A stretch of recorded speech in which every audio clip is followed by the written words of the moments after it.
Ladies and gentlemen, welcome back to the analysis of YOLENO TV. I hope you're well from wherever you're watching this channel. I would like us to revisit a sentiment or comments which were delivered by Chadema leaders who were released.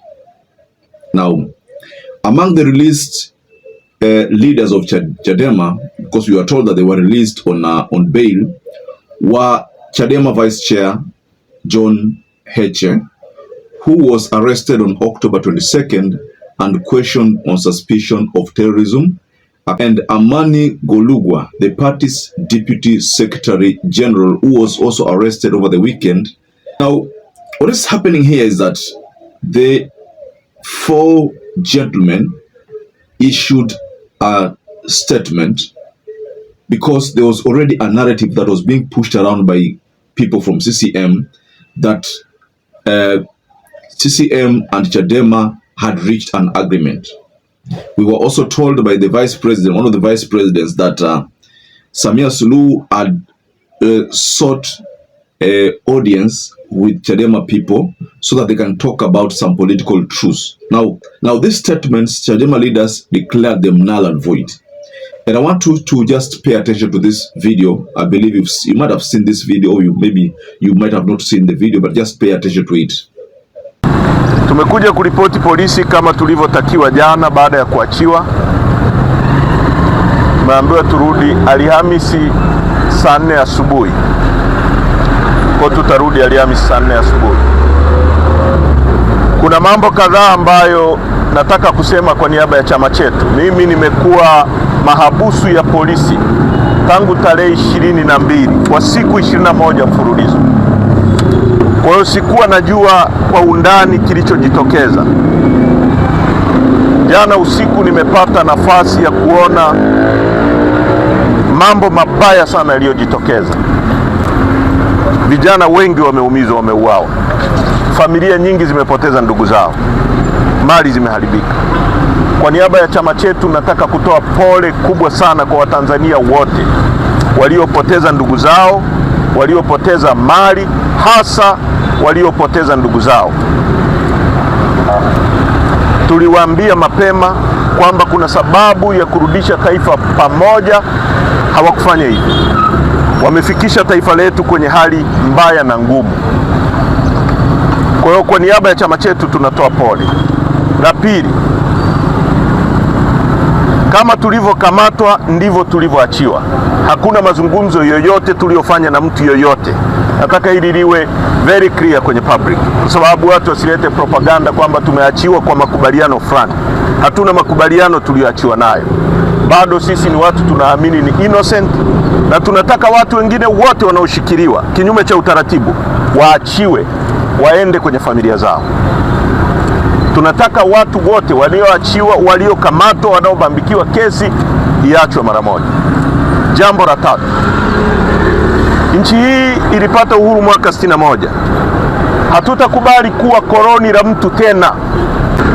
Hilo jambo haliwezekani kwenye nchi hii. Hii ni nchi yetu sote, lazima tuheshimiane, ni nchi ya kidemokrasia na lazima watu wasikilize. Jambo la 4, chama chetu kwa haraka sana naagiza vikao vya secretariat vipitie kwa undani na tuitishe kamati kuu, na kamati kuu ya chama chetu itatoa mwelekeo wa nini chama chetu kinazungumza na ni hatua gani tutachukua kwa kwenda mbele. Kwa haraka sana vikao vya kamati kuu na secretariat vitaanza, lakini kwa wale ambao ndugu zao wameumia, ndugu zao wamepoteza na taarifa hazipo, waendelee kuwasiliana na mamlaka za chama. Naibu katibu mkuu atatoa utaratibu ya namna ya kufikisha hizo message. Iruhusu watu wachukue ndugu zao, wapate familia ya ndugu zao, wawazike kiafrika kama tunavyojua, kitamaduni, kiafrika, kidini kama tunavyojua.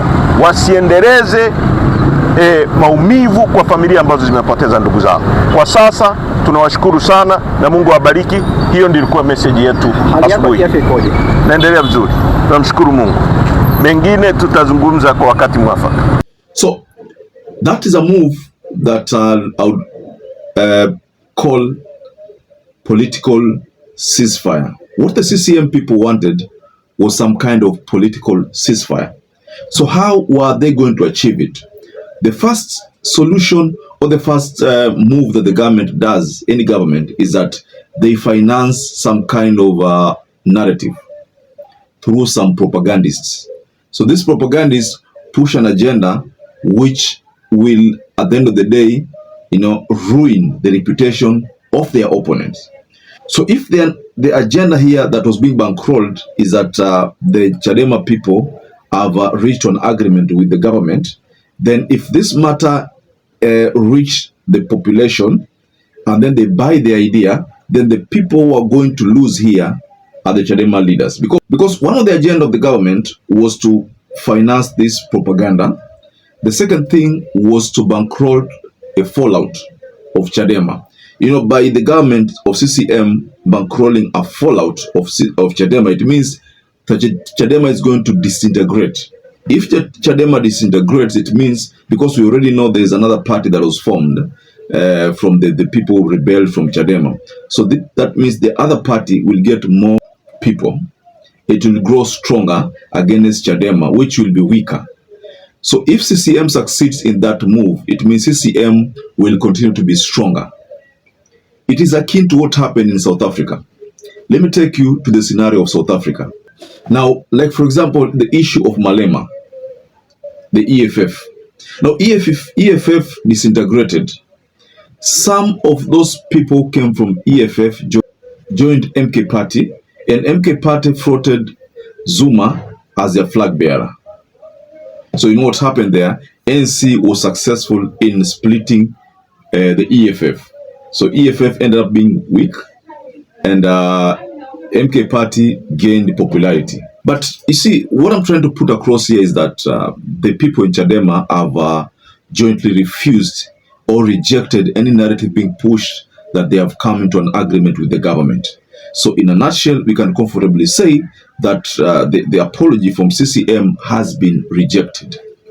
CCM's intention of having some roundtable meeting with the opposition to extend a hand to the opposition people was to try to cool down the temperature that is already being seen to have gone out of hand. So what is happening here is that the Chadema people know very well that SULUHU has a plan.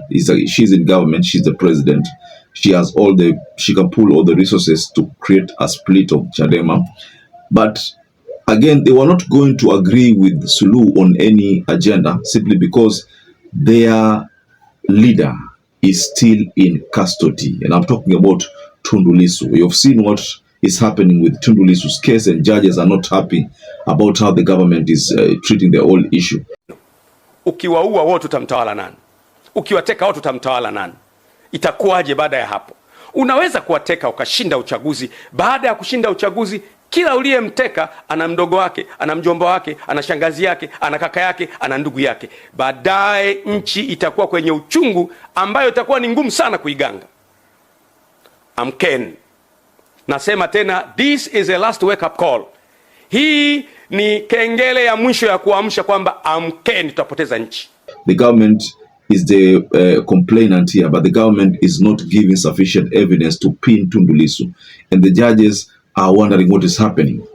It will reach a time whereby the judges will be forced to release Tundu Lissu. I'm foreseeing that kind of situation. But again, if you ask me concerning Tundu Lissu's situation, I'll tell you Tundu Lissu is safer being in behind bars than being out. I think Tundu Lissu also knows that. It is good if he's still in prison, whereby he can be taken to court and share what he thinks, than being out there. Remember the last time Tundu Lissu was almost killed. He suffered multiple gunshots, went through almost 25 operations, surgeries on his body. So Tundu Lissu is safer being in custody than out. But freedom is what we all aspire to have. So Tundu Lissu definitely wants to come out because there are so many other reasons. He's a human being, issue of conjugal rights and the like.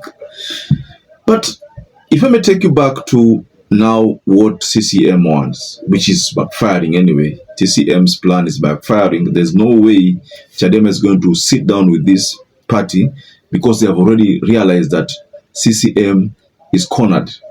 And because CCM is cornered, they know very well that the next election, it's not going to be easy for CCM. And the election is going to take place in, I think, 2030 there. It's not going to be easier for CCM. Maybe this is a time whereby they have realized that CCM is going to lose son. CCM will lose, continue losing, and reach a time whereby it's not going to be a national party anymore. Maybe ikae huko Dar es Salaam ama ikae kule. I mean, I'm just thinking that there's going to be a time whereby CCM is not going to be as popular as it is right now.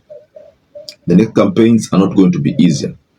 Now, ladies and gentlemen, based on your own observation, what the Chadema people have said, and close analysis of the situation on the ground, do you think Samia Suluhu will give up? Because I've seen people talk about her giving up. She's most likely going to give up. Do you think that's going to happen? Well, perhaps if you're watching this video and you've not subscribed, take 1 second and subscribe, like this video. Until you catch up again, stay safe and stay blessed.